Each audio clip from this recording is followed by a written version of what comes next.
Well, greetings, everybody. It's another cold morning here. And again, unusual too, because it rained on and off all night long. There were waves and bands of clouds that came through. I assume there must have been some clearing between, because generally when we get that kind of a rainy night, the clouds are like a blanket on your bed, and they tend to keep the heat from escaping off the island at night, and temperatures stay pretty high. But last night now we hit 54 degrees outside during the showers, which was very uncomfortable.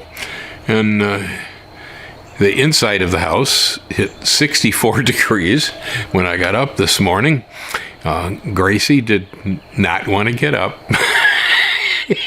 She was warm over on the love seat, and I finally got up and sat down. I heard her squeak next to me, made a pot of coffee, and put my blanket on and sat in the chair with the coffee cup, and then she came over and flopped on my feet, which was really a blessing. Yes, there are times when having a friend cat who will sit on your feet at 5 in the morning when it's 64 in the house is top notch. We love this.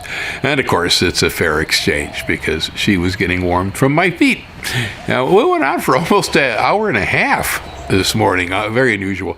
I didn't even turn the news on. I think I conked out for a while.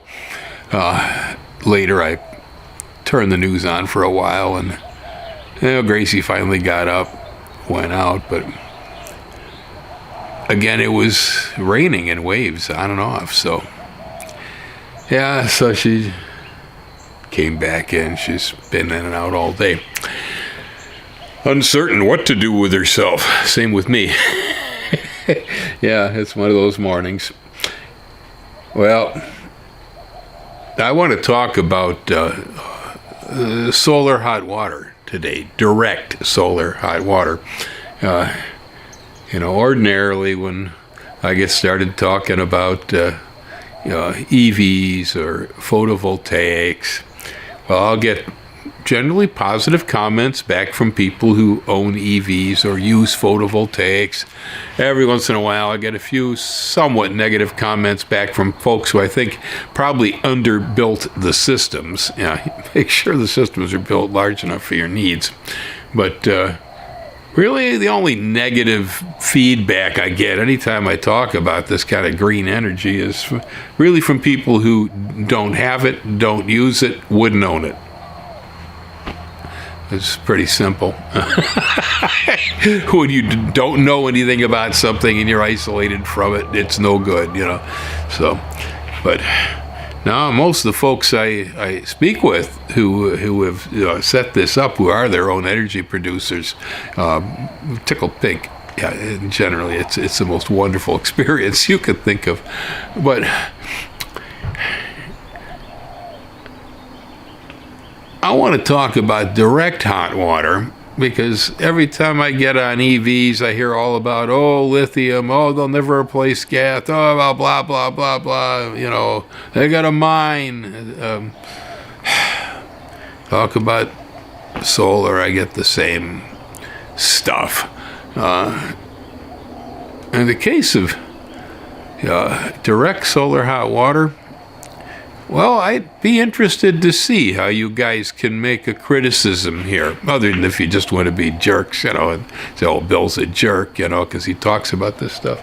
That don't cut it. No, I'd really like to see somebody make an actual intelligent criticism of using direct solar hot water, especially when you're, below the 60th.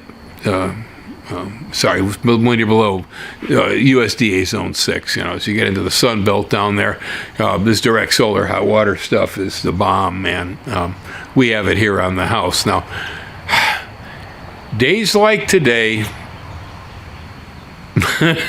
I sure am glad that we bothered to take the trouble to integrate solar hot water with the Tesla Powerwall and the photovoltaics. It's a hybrid system. 90% of the time or so, when I get up and take a shower at 9 o'clock in the morning, I am pouring pure radiant sunlight on me, and sometimes at a temperature that I got to adjust or burn myself.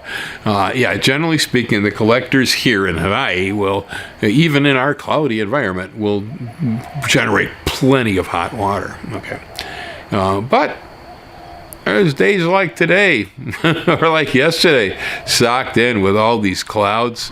So yeah, it's been coming in waves and bands. You can see there's a blue band up there, and there's a little bit of sunshine penetrating through. But then further out over the ocean, you can see there's more mist, more clouds. These two panels right here are what we use to create hot water in our house. They're pretty straightforward. Basically just copper backing, dark collectors that trickle water from the tap over the surface under insulated glazing, and just heat the stuff up in the sun. But on days like today, it's not quite enough sun that is working perfectly today. That's where all this stuff comes in.